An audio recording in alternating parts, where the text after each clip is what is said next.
नमस्कार दोस्तों, जय हिंद। स्वागत है आपका आपके अपने यूट्यूब चैनल राजन बीटीसी गाइड में। दोस्तों, यूपी टीजीटी पीजीटी के लिए सामाजिक अध्ययन के इतिहास खंड का हम लोग प्रैक्टिस सेट सॉल्व कर रहे हैं। दोस्तों, मैं आशा करता हूं कि आपकी तैयारी काफ़ी अच्छी चल रही होगी और उसी तैयारी को और मजबूत और शार्पनेस लाने के लिए हम लोग प्रैक्टिस सेट सॉल्व कर रहे थे। और ये प्रैक्टिस सेट का इतिहास सीरीज़ का 5वां वीडियो है। दोस्तों, अगर पिछला वीडियो आप नहीं देखे हैं तो उसका लिंक मैं डिस्क्रिप्शन बॉक्स में दे रहा हूँ, आप वहाँ से देख के फिर कंटिन्यू कर सकते हैं। नेक्स्ट क्वेश्चन है, पाहन पूजे हर मिलें तो मैं पूजूं पहाड़, यह कथन किसका है? तो आप जानते हैं कि कबीर दास जी जो थे वो कर्म कांड और अंधविश्वास में बिल्कुल विश्वास नहीं करते थे और उस समय तात्कालिक समय में जो सामाजिक कुरीतियाँ प्रचलित थी उसके ये बहुत बड़े आलोचक थे। जिसका करेक्ट आंसर हो जाएगा option number D. Next, Bharat में प्रथम अवशिष्ट वास्तविक गुंबद निम्नलिखित में प्राप्त है। इसका करेक्ट आंसर हो जाएगा ऑप्शन नंबर ए, अलाई दरवाज़ा। अलाई दरवाज़ा। अलाई दरवाज़ा का निर्माण किसने कराया था? तो अलाउद्दीन खिलजी ने कराया था।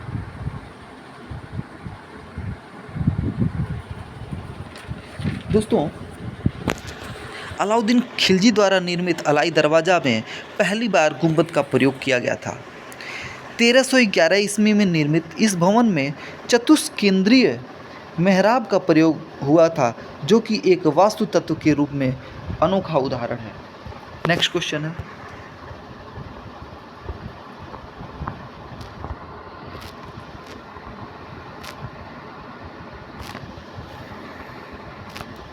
वह विजयनगर राजा जिसने तुर्की वर्ग के कुशल तीरंदाजों को नियुक्ति किया और अपने धनुर्धरों की युद्ध क्षमता को बढ़ाया। तो इसका करेक्ट आंसर हो जाएगा देवराय सेकेंड। देवराय सेकेंड, जिनका कि टाइम पीरियड 1922 से 1946, इसने अपने सैन्य शक्ति को सुदृढ़ करने के लिए 2000 धनुर्धारियों की नियुक्ति किया। इस समय इनके शासनकाल में एक फारसी राजदूत आते हैं जिनका नाम होता है अब्दुल रज्जाक। नेक्स्ट, अकबर के राज्यकाल के प्रथम 4 वर्ष में वकील ए मुतलक पद पर था। आप जानते हैं अकबर का जो संरक्षक था बैरम खां था, जिसके पुत्र को खाना की उपाधि अकबर ने दिया था। दोस्तों, अकबर के प्रारंभिक 4 वर्षों का जो शासनकाल था, यानी कि 1556 से लेके 1560, आप जानते हैं हुमायूं की मृत्यु जो होती है 1556 में हो जाती है, तो 1556 से लेके 1560 तक ये अकबर जो होते हैं वो बैरम खां के संरक्षण में रहते हैं। इस दौरान बैरम खां को वकील ए मुतलक के पद पर रखा जाता है। इसका करेक्ट आंसर जो हो जाएगा वो Bairam Khan, option number B. Next question है, मराठा शासन के प्रारंभिक दशकों में भू राजस्व माप के लिए सर्वाधिक लोकप्रिय इकाई थी। तो इसका करेक्ट आंसर हो जाएगा ऑप्शन नंबर बी, काठी। दोस्तों, मराठा प्रशासन में भूमि पैमाइश के लिए रस्सी के स्थान पर लकड़ी के काठी का प्रयोग किया जाता था। नेक्स्ट क्वेश्चन है, रज्जनामा किसका फारसी अनुवाद है? इसका करेक्ट आंसर जो हो जाएगा ऑप्शन नंबर सी, महाभारत का। दोस्तों, महाभारत का फारसी में अनुवाद अकबर के दरबारी बदायूनी ने नकीब खां की मदद से की थी। इसका जो प्रस्ताव था वो अबुल फजल ने प्रस्तुत किया था। नेक्स्ट, किस दिल्ली सुल्तान ने सबसे छोटे किसान से लेकर ग्रामीण बिचौलिए वर्ग तक सब पर भूमि कर की एक समान दर लागू किया था? इसका करेक्ट आंसर जो हो जाएगा वो हो जाएगा अलाउद्दीन खिलजी। और कितना रखा था अगर इसकी बात करता है तो इसका करेक्ट आंसर हो जाएगा 50%, 50% तक। अलाउद्दीन खिलजी ने सभी सभी पर भूमि कर 50% लगान के रूप में वसूल लिया। नेक्स्ट क्वेश्चन है, आदि ग्रंथ का संकलन किसने किया है? दोस्तों पिछले भाग में हम लोगों ने पढ़ा है आदि ग्रंथ का संकलन कौन किया है। फिलहाल अभी मैं बता देता हूँ, आदि ग्रंथ का संकलन सिखों के पांचवें गुरु अर्जुन देव ने किया है। आदि ग्रंथ सिखों का पवित्र धर्म ग्रंथ है जिसका संकलन सिख के पांचवें गुरु अर्जुन देव ने 1604 ईस्वी में किया है। दोस्तों आप ये बताइए, गुरु अर्जुन देव को फांसी की सज़ा किसने दी थी? और औरंगजेब के समय में सिखों के 9वें गुरु तेग बहादुर की भी हत्या हो गई थी। तो आप मुझे बताइएगा कि अर्जुन देव को किसके शासनकाल में फांसी की सज़ा दी गई थी? नेक्स्ट क्वेश्चन है, मध्यकालीन दक्षिण भारत में बोले जाने वाले मणिग्रामम से क्या तात्पर्य है? तो इसका करेक्ट आंसर हो जाएगा ऑप्शन नंबर सी, व्यापारियों का संघ। दक्षिण भारत के व्यापारी संघ को मणिग्रामम या नाना देशी वलिंजर आदि कहा जाता था। मणिग्रामम एक प्रकार की अर्ध स्वतंत्र व्यापारिक निगम था। इसका करेक्ट आंसर हो जाएगा option number C. Next, Brihadeshwara मंदिर बनवाया था। बहुत ही इंपॉर्टेंट और बहुत ही आसान कॉमन सा क्वेश्चन है। तमिलनाडु के तंजौर में स्थित बृहदेश्वर मंदिर का निर्माण 11वीं सदी के चोल शासक राजराज फर्स्ट ने करवाया था। राजराज फर्स्ट ने करवाया था। तो इसका करेक्ट आंसर जो हो जाएगा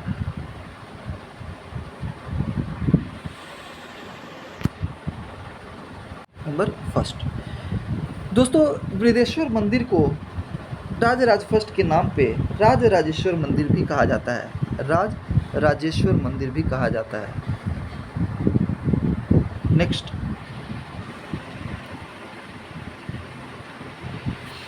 ये कथन और कारण के प्रश्न है। दोस्तों कथन और कारण के प्रश्नों को हल करने के लिए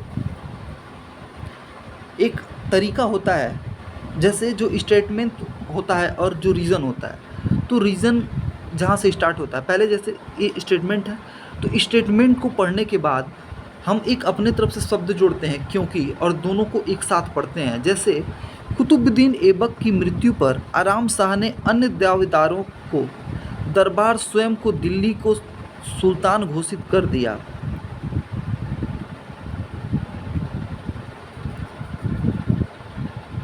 माफ़ करिएगा, थोड़ा सा मिस्टेक हो गया।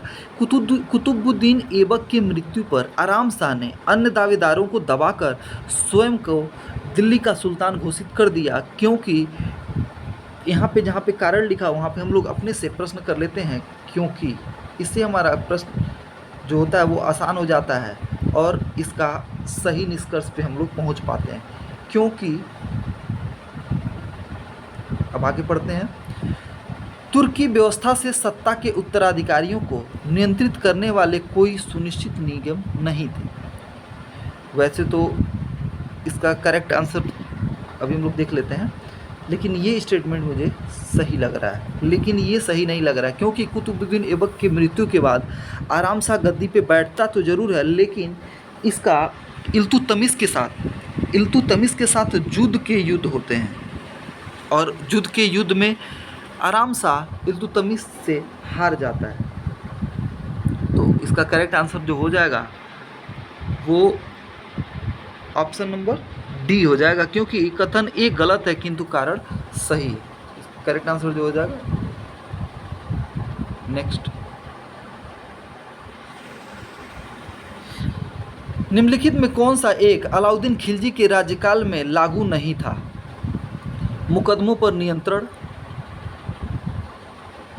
राजस्व वसूली के लिए भूमि की माप करना, एक गुप्तचर तंत्र, कृषि के विकास के लिए तकावी ऋण प्रदान करना। तो इसका करेक्ट जो आंसर हो जाएगा ऑप्शन नंबर डी, लागू नहीं होने की बात कर रहा है, लागू नहीं होता है। Option number D. दोस्तों अलाउद्दीन खिलजी ने खूंटों एवं मुकदमों पर नियंत्रण किया, राजस्व वसूली के लिए भूमि के माप को प्रारंभ किया और एक गुप्तचर तंत्र को स्थापित किया। कृषि विकास के लिए इन्होंने तकावी ऋण मोहम्मद बिन तुगलक द्वारा दिए गए। नेक्स्ट है, मिलान करना है हमको, किसके शासनकाल में क्या चला था, कौन सा सिक्का चला था। तो चांदी का टका आप जानते हैं, चांदी का टका किसने चलाया था, इल्तुतमिश ने चलाया था। दीवान कोही, अच्छा दीवान कोही की स्थापना आप जानते हैं मोहम्मद बिन तुगलक ने चलाया था, दीवान कोही भी चलाया था। दारुल सभा फिरोज शाह तुगलक ने चलाया था, दारुल सभा यानी कि अस्पताल। साहना ए मंडी की स्थापना अलाउद्दीन खिलजी ने किया था। पिछले वीडियो में हमने बताया था कि बाजार नियंत्रण प्रणाली की शुरुआत जो है अलाउद्दीन खिलजी ने किया था, ठीक है। तो इसका करेक्ट आंसर जो हो जाएगा 3 4 2 1, 3 4 2 1, 3 4 2 1, इसका मतलब इसका करेक्ट आंसर हो जाएगा ऑप्शन नंबर सी। नेक्स्ट है सूची मिलान करने वाला क्वेश्चन है। देखिए अभी मैंने आपको ऊपर बताया दारुल सफ़ा जो था वो एक अस्पताल होता था, इसका जो निर्माण फिरोज शाह तुगलक ने कराया था। नेक्स्ट जो था, यानी कि अब हम लोग देख सकते हैं, एलिमिनेट भी कर सकते हैं, यानी कि हमारा ऑप्शन नंबर ए और ऑप्शन नंबर नहीं होगा, यानी कि अब 50-50 चांस हो गया। और पुरुषिया इसका मतलब ये हो गया, जो पुरुषिया होता है वो घुड़सवारी के लिए खुला था, ठीक है। मैदान जो होता है वो क्या था, सेना परेड के लिए। उर्दू ए मोहल्ला यानी कि शाही शिविर के लिए। तो इसका करेक्ट आंसर हो जाएगा 2 1 2 1 4 3, 2 1 4 3, ऑप्शन नंबर डी करेक्ट हो गया, ऑप्शन नंबर डी। नेक्स्ट, निम्नलिखित में से कौन सा एक क्षेत्र तारीख ए रसीद के लेखक मिर्ज़ा हैदर दुगलत द्वारा एक मध्यकालीन सुल्तान के रूप में शासित था। तो इसका करेक्ट जो आंसर हो जाएगा वो हो जाएगा ऑप्शन नंबर सी, यानी कि ऑप्शन नंबर सी यानी कश्मीर।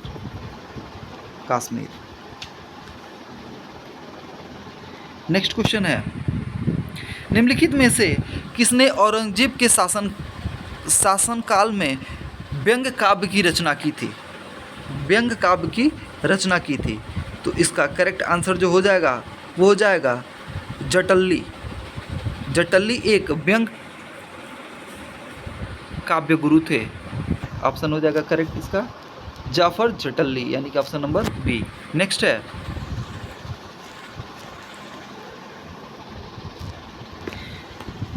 किस मुगल सम्राट ने तंबाकू के प्रयोग पर निषेध लगाया था। तो तंबाकू के निषेध पे इसका करेक्ट आंसर जो हो जाएगा option number B.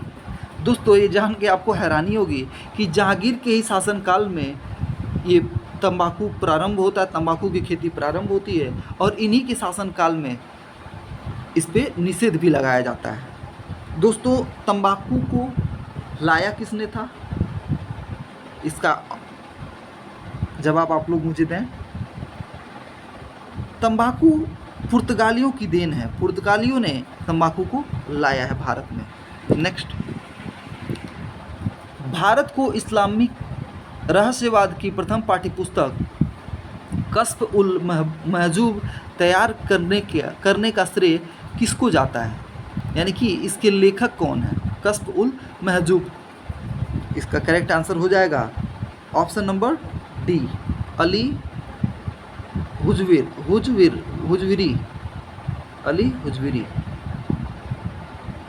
Next question है, भारत में चिश्ती सूफियों ने विलायत नामक संस्था विकसित किया, किस लिए विकसित किया था।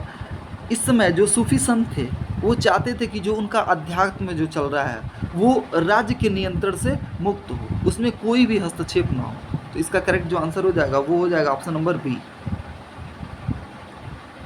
राज्य नियंत्रण से मुक्त आध्यात्मिक क्षेत्र को विलायत कहा जाता है। यह चिश्ती सिलसिले के सूफी संतों द्वारा विकसित किया गया एक संस्था था। नेक्स्ट, निम्न में से कौन सा चोल साम्राज्य का बंदरगाह नहीं था? इसका करेक्ट आंसर हो जाएगा ताम्रलिप्ति। करेक्ट आंसर हो जाएगा option number D, Tamralipti.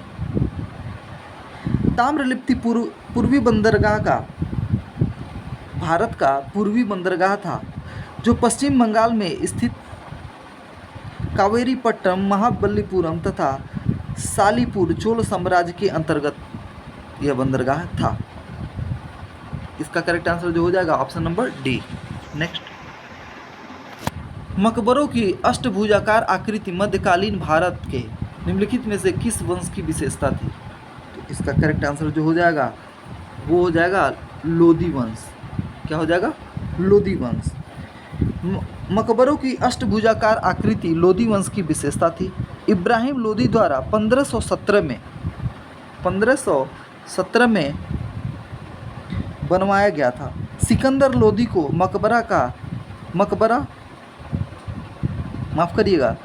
Ibrahim Lodi ने 1517 में बनवाया। सिकंदर लोदी का मकबरा इसका श्रेष्ठ उदाहरण है। दोस्तों, इस भाग में हम लोग 43 प्रश्न तक करते हैं। नेक्स्ट 44 क्वेश्चन से हम लोग अगले भाग में करेंगे। ये वीडियो बहुत ज़्यादा लंबा ना हो, क्योंकि आपकी जो तैयारी चल रही है उसमें कोई भी बाधा ना हो। दोस्तों, अगर कोई सुझाव हो तो आप लोग कमेंट बॉक्स में मुझे ज़रूर बताइएगा, और कैसा लगा आपको हमारे साथ प्रैक्टिस सेट सॉल्व करके, इसके बारे में भी ज़रूर बताइएगा। कमेंट सेक्शन में कमेंट ज़रूर करिएगा। और दोस्तों, अगर ये आपका ही चैनल है, अगर आप इसे सब्सक्राइब नहीं किए हैं तो सब्सक्राइब कर लीजिए। दोस्तों, यह सीरीज़ मैं उम्मीद करता हूं कि आपके एग्ज़ाम में अत्यंत महत्वपूर्ण भूमिका निभाएगी। और थैंक यू सो मच।